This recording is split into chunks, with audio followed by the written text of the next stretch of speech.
In 1871, the Great Chicago Fire completely destroyed the city. Rebuilding on the shores of Lake Michigan took 10 years, and the result was one of the largest cities in the United States of America.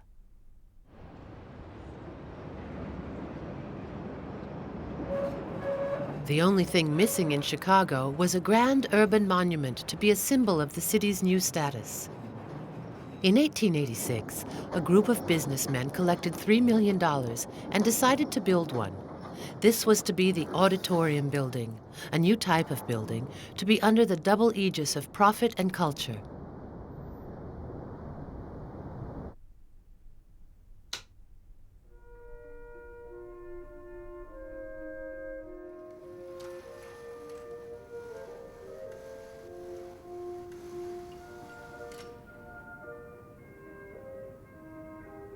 For culture, there was the opera, the biggest in the world, open to all, democratic, and thus loss-making. For profit, there was a luxury hotel and offices to offset the deficit and enrich the shareholders.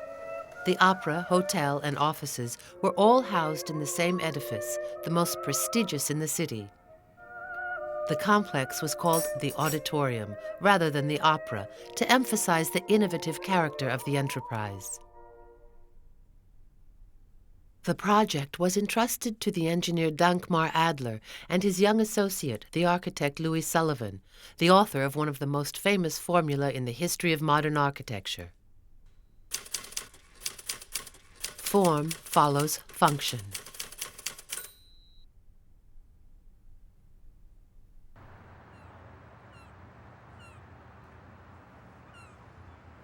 Chicago is built beside the lake.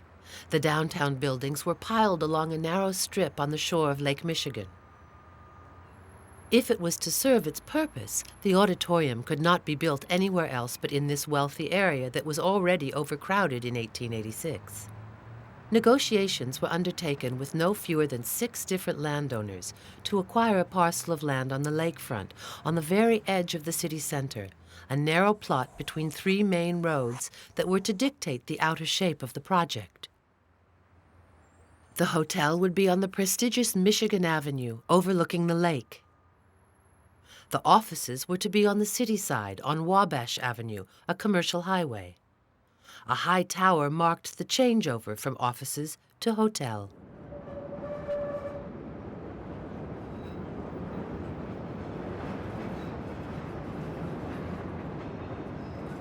Today, the premises are occupied by Roosevelt University that acquired the building in 1947. But from the outside, it still looks the way that Sullivan designed it. The facades are stern, spaced only by big vertical pilasters, overdrawn to stress the size of the building. Nothing protrudes, there are no superfluous details, nothing of the decorative fantasies associated with theaters in Europe. The effect is deliberate. Sullivan belonged to a young generation of architects who were trying to get away from European traditions in order to define a specifically American style. His compatriots recognized themselves in these monumental arches that for some people symbolized the primitive strength, the almost barbaric energy that belonged to the young American nation, while for others, they were the evocation of the great civic works that were the glory of the Roman Empire. The facade gives no hint of the real function of the building. It makes its statement as a monument, which is emphasized by the construction method of using traditional masonry, entirely in stone, granite for the first 2 floors, ashlars for the upper stories. The foundations have to take the total weight of the structure. The higher the building, the thicker the foundations have to be, which is the reason for these great blocks of solid granite, the monolithic and thick-set columns. Because of this limitation, very few buildings then were higher than 6 floors. This one is 10 floors up to the cornice. They wanted to make the auditorium building the highest in the United States, so they added another 7 stories and a huge campanile-like tower of 170 tons. Hidden behind the Egyptizing and the quaintly archaic aspect are water tanks for the hydraulic machinery in the theater and the lift which gives access to the topmost story that was entirely reserved for Adler's and Sullivan's offices. Never before had such a high edifice been built using traditional masonry structure techniques. But the auditorium was built at a pivotal moment. When it was inaugurated in 1889, the use of metallic structures, which freed buildings from the constraints of stone and made the building of the first skyscrapers possible, spread like wildfire, especially in Chicago, where space was at a premium. Sullivan was the first to assert that this revolution in technique should be accompanied by a revolution in form, that the time had come to abandon the old-fashioned system of composition based on the predominance of the horizontal in favor of the vertical, which no line should be permitted to contradict. It was with this change in perspective that the break with the old continent was finally consummated.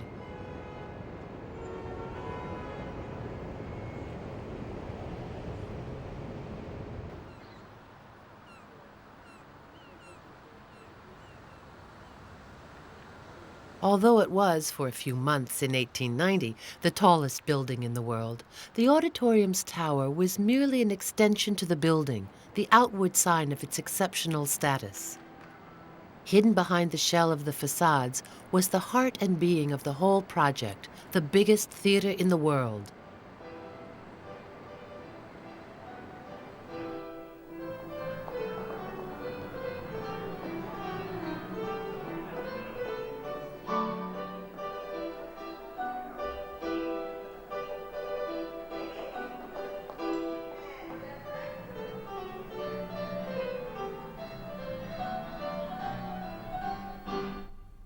The theater had no need of daylight. Adler and Sullivan placed it logically in the inner court of the building, which it completely filled, taking up more than half the total area of the structure. It is quite invisible from the outside. It is the tower that marks it in the most pragmatic way possible, because it indicates the entrance.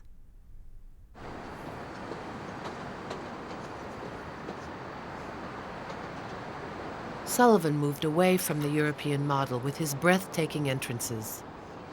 At the foot of 17 stories of stone, the arcades giving entry to the biggest theater in the world look like mouse holes.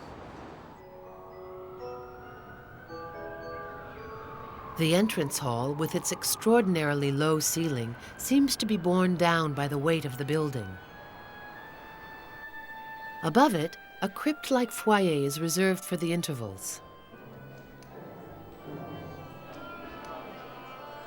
The decoration of the 3 staircases, based on plant patterns that Sullivan made geometric and practically abstract, was simplified at each successive floor, as was the fashion then.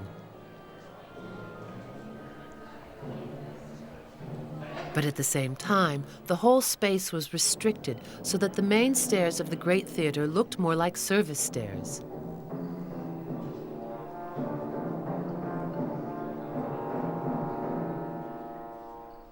This was far from the grand ceremonial staircase on which the fashionable patrons of the European operas like to display themselves. So while the Paris Opera has an entrance, staircases, and foyers that take up a third of the building, those in the auditorium are reduced to the necessary minimum: 2 floors for the foyers and the narrowest possible segment for the stairs.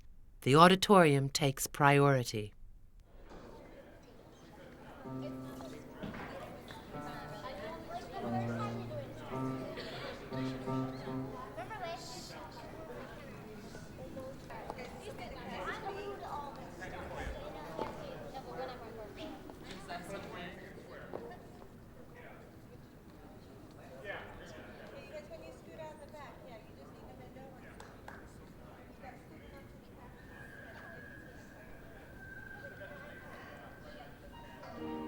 4,250 seats, twice the number of the Paris Opera. The difference was not just in the number. The whole general conception of the auditorium was quite new. It was the first great auditorium in the world to break away from the traditional horseshoe plan. There are practically no side seats here. All the spectators are in the best position, facing the stage. The only concession was the boxes, but there are only 40 of them. They were put in at the express demand of the investors. Box users were not to be trusted, anti-patriotic, and part of the traditions of the old Europe, a journalist of the time explained. There is no place for them in our auditorium because it has to represent the present and the future, not the corrupt past. The present and the future meant democracy, of which Sullivan was highly partisan, and that showed itself here in the greater number of seats.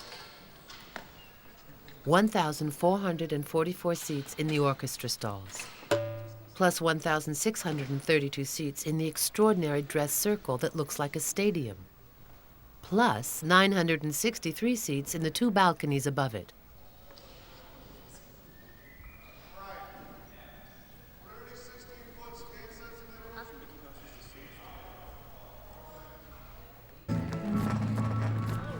In comparison, the stage is small and has a sad lack of off-stage storage space. At the time of building, there was no resident company to demand such facilities. The auditorium ate up the space that might have been used for workrooms. The dressing rooms and off-stage areas were reduced to the absolute minimum.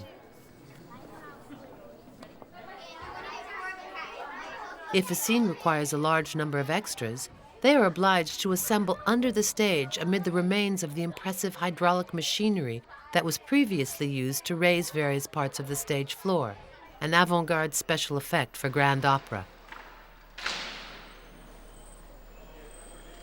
The stage was also equipped with an innovation that was most remarkable for its time. It was a system for flying out the sides of the proscenium arch to make the stage area continuous with the rest of the auditorium.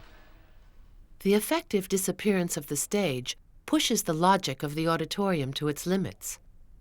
Capacity was increased to 8,000 or even 10,000, so it was ready for modern American shows, sports meetings, great political rallies such as the Republican Convention that was held here in 1888 before the auditorium was finished. Nevertheless, the theater was dedicated to grand opera in French or Italian.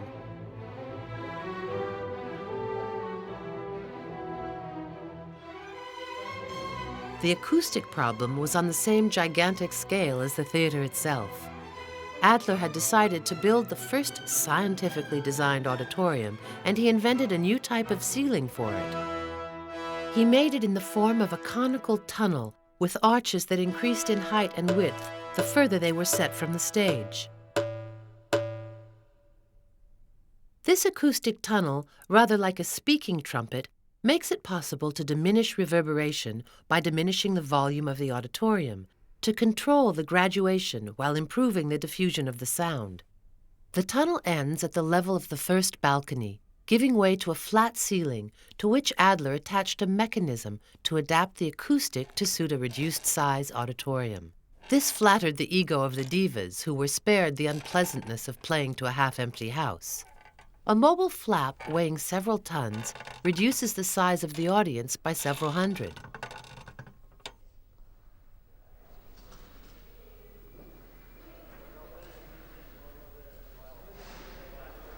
A final element completes the system: the stairs and public areas. Adler did away with all doors and walls so that the sound could circulate freely in the stairwell and flow through the whole of the rear part of the great theater.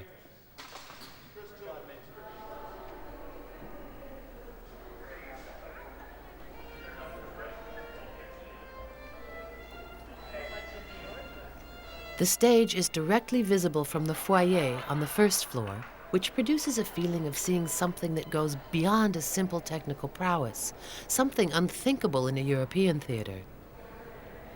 Something as open and informal as these simple curtains that are closed at the start of the performance.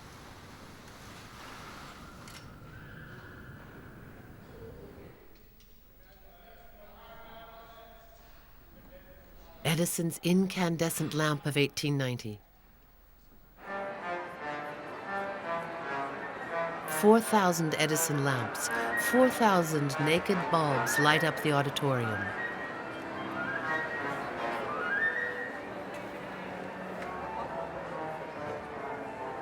No one can really tell where the engineer's work finishes and that of the architect begins. But the way in which Sullivan took over Adler's acoustic ceiling gives us a good idea of how well they worked together. The ceiling arches are in fact hollow tubes through which pass the whole of the ventilation and lighting systems. By outlining the arches with thousands of naked bulbs, Sullivan made them the dominant theme of the whole effect. The acoustic tunnel became a tunnel of light as well, attracting the eye and focusing it on the stage. The function establishes the form, which reconstructs the space.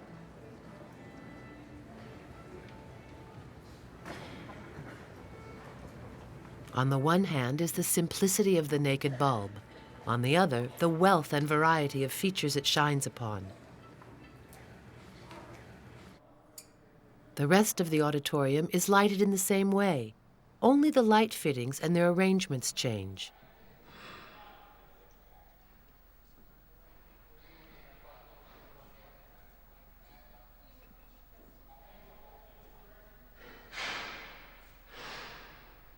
The architect explores a series of variations on a single theme, playing with his bulbs like the cells that end up by making a whole living body.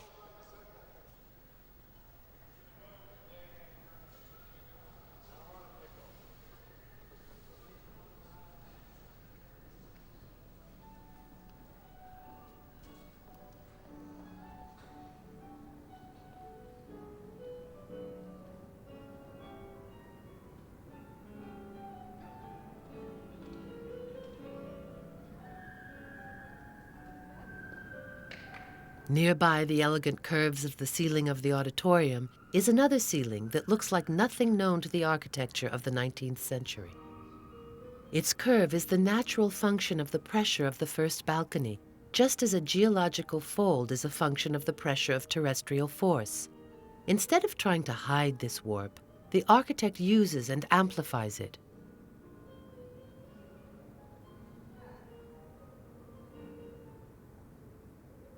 Organism, structure, function, growth, form, all these terms imply the initial pressure of a living energy.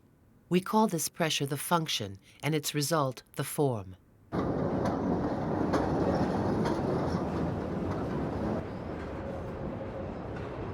The cohabitation of the three elements was designed to ensure the success of the venture. But the space taken up by the auditorium on a site that was too small upset the balance. In spite of their imposing facades, the offices in the hotel were no more than a thin shell surrounding the theater. In the eyes of the backers, the offices were the riskiest part of the operation. So the offices were made the smallest part of the building, no bigger than was strictly necessary.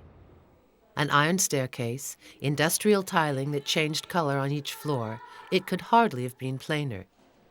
Yet this was to be the most profitable part of the whole investment.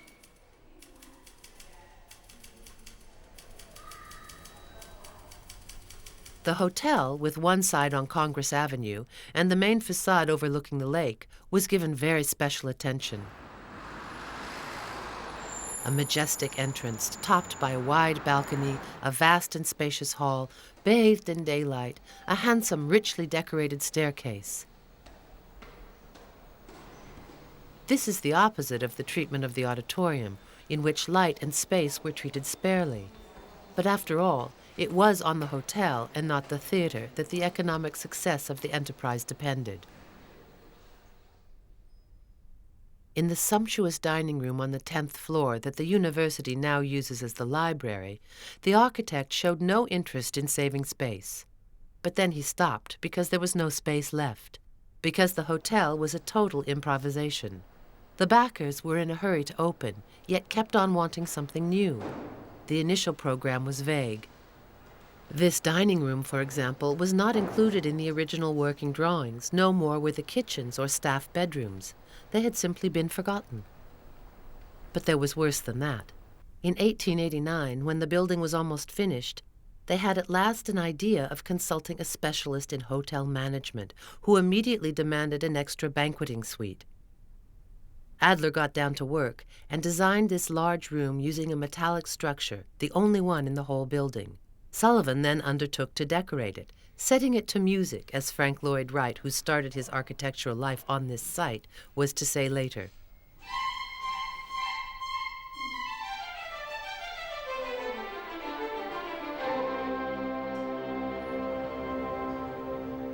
But where could they put it? There was no space left anywhere, except on the 7th floor of the building on the roof of the auditorium. The room, which is now used by the university as a concert hall, is perched on the roof, supported by 2 gigantic metal girders anchored on each side of the courtyard. This was an engineering exploit.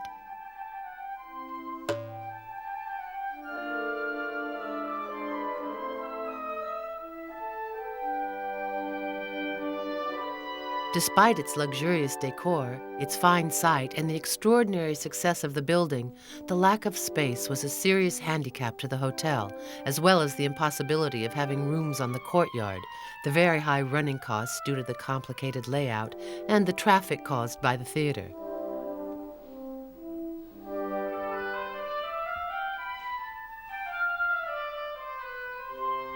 The solution was, as so often, a headlong rush to the other side of the street, where 2 or 3 years after the opening, they built an annex, for which Sullivan designed an identical facade. An underground tunnel connected the 2 buildings. Not suffering from any of the main building's problems, the annex was soon in profit, to such an extent that it stood alone. The tunnel was filled in, and it became a rival establishment, depriving the Auditorium Hotel of its smart clientele. The downfall of the Auditorium was also due to an urban setback. At the end of the 19th century, the betting was on a new city development with Congress Street as its main thoroughfare. But the avenue remained the boundary between the prosperous district and the rest. The theater came down in the world. In spite of the perfection of its acoustics, it was soon rivaled by other, better-sited halls that were easier to fill. In 1929, the Auditorium building was officially declared bankrupt. It was decided to demolish it. It was saved by its archaic building method. Because it was built in stone, demolition would cost more than the site was worth. In 1947, Roosevelt University, small and newly founded, was looking for a large and not too expensive building with a good image near to the city center. It bought the premises for $400,000. It also paid the outstanding taxes accumulated by the Auditorium building and let the city of Chicago take part of the ground floor in order to widen Congress Street.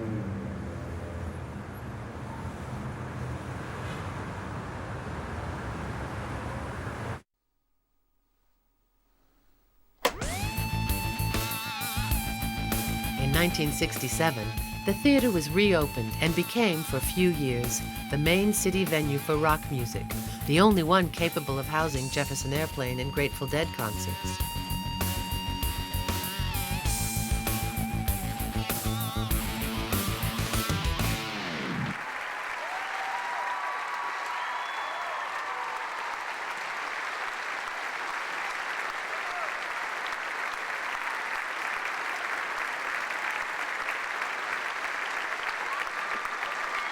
Today, it is just a venue like any other, or nearly.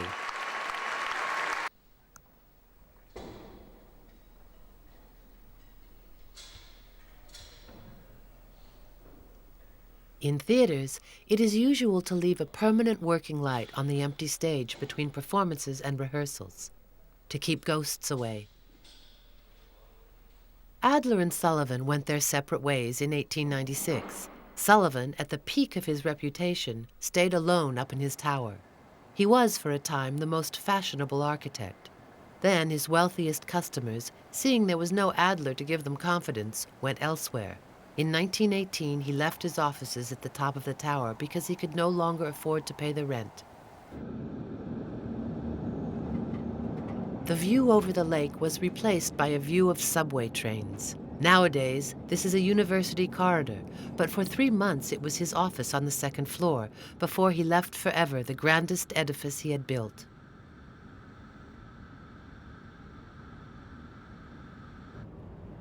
He died in 1924, poor but recognized by the young American architects as the first among them. Of the 100 or so buildings he designed in the course of his life, almost all have been destroyed.